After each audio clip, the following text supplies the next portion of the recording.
जर तुम्ही कधी इटलीला गेला तर फ्लॉरेन्सला जरूर जा. काही प्रेक्षणीय असं बघण्यासाठी नाही तर आपल्या चिकेत छत्रपतींची समाधी बघण्यासाठी. कारण फ्लॉरेन्समधल्या कॅन्सिल पार्कमध्ये कोल्हापूरच्या राजाराम महाराजांची समाधी आहे.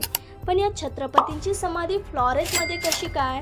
तर त्याचं झालं असं की कोल्हापूरचे तिसरे छत्रपती शिवाजी महाराज यांच्या मृत्यूच्या वेळी त्यांना कोणी वारस नव्हता, म्हणून सरदार पाटणकर घराण्यातल्या नागोजीराव नावाच्या मुलाला 1866 साली दत्तक घेण्यात आला आणि त्यांचं नामकरण केलं राजाराम महाराज.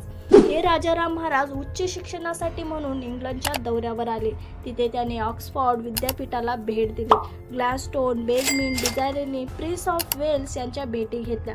हे सगळं आपल्याला त्यांनीच लिहिलेल्या डायरीतून समजतं.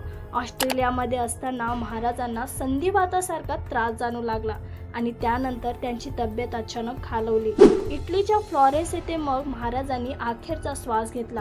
त्यानंतर 2 वर्षांनी कोल्हापूरच्या राजघराण्याने मग इटलीमध्ये स्मारक बांधले.